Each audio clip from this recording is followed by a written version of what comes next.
Hi, I'm Ethan Tucker of Hadar. Let's kasher pots and kitchenware for Pesach.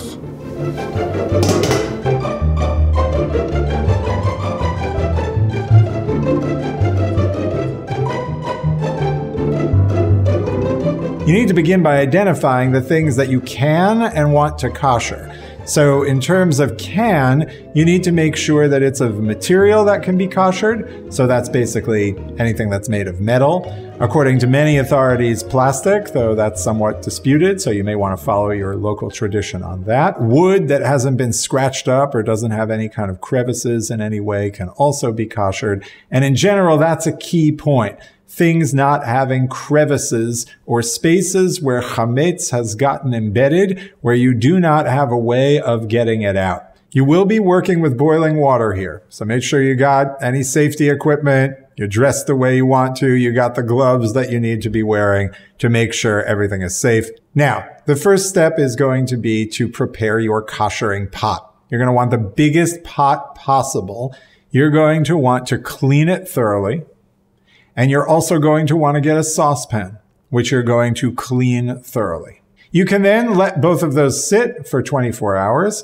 If that's not possible or reasonable, you'll want to squirt some soap into the bottom of them and then fill them up with water. And once they're full of water, bring them to a rolling boil. The big pot might take 45 minutes or an hour to get to that level of boil, so make sure you allot enough time. Once they are at their full boil, you're going to kasher the large pot by taking the small pot and using it to overflow the water over the top. Because what you need to do is have water come in contact with all parts of the pot used for cooking. You may need to quickly turn a burner off to the extent that water has doused the flame. And then your pot, in terms of its body, has been kashered. Now, if there are handles on that big pot, you will need to also immerse those in boiling water. You could probably do that in the smaller saucepan, but you'll want to make sure that they are completely immersed in water. After you have overflowed that large kashering pot, you'll want to rinse it off with cold water. Now that you've kashered your kashering pot, you can get to work on taking care of everything else in the kitchen that you need to deal with. Now you fill it up with water and again, get it to a rolling boil. Once you've cleaned everything off and it's sat for 24 hours, you begin immersing other things in that boiling water. Put it into the pot of boiling water, let it sit in there for 3 full seconds, and then remove it and rinse it with cold water. I highly recommend using something like a laundry bag or something like that, where you can put a whole bunch of things into that sack, dip them into the water, rattle it around to make sure the water gets in contact with all parts of the things in the bag, leave it in for 3 seconds, take it out, bring it to your sink, rinse it in cold water.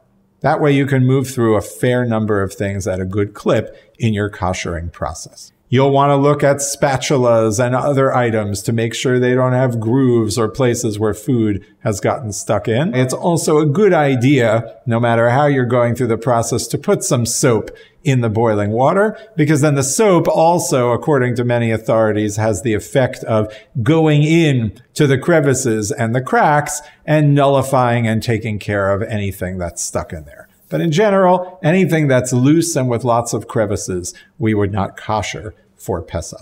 Sometimes you will find that a pot or a lid is so big that it cannot fit into the large pot all at once, but it is possible to fit it in piece by piece. As long as all parts of the thing you are immersing have had a chance to be in the rolling boil water for 3 seconds, you can put different parts of it in at different times.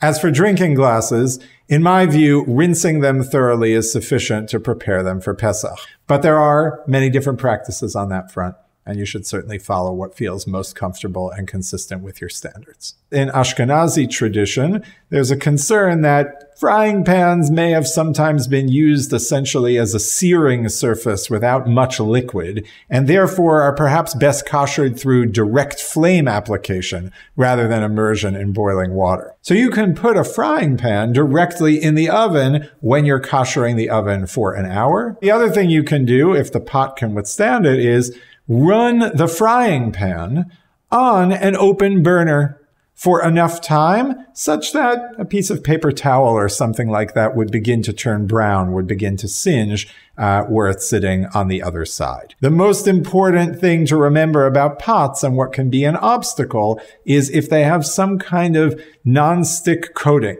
or something else that is on them that has begun to chip or crack in one way or another, that can render the pot or the pan basically unkasherable, because there's no way to really get into those cracks with direct heat without ruining the surface or ruining the pan. So you'll also have to take stock and see not everything in your kitchen may be able to be kashered for Pesach in a given year. I hope you enjoyed watching this video. Please check out our other videos in this series on preparing your home for Pesach.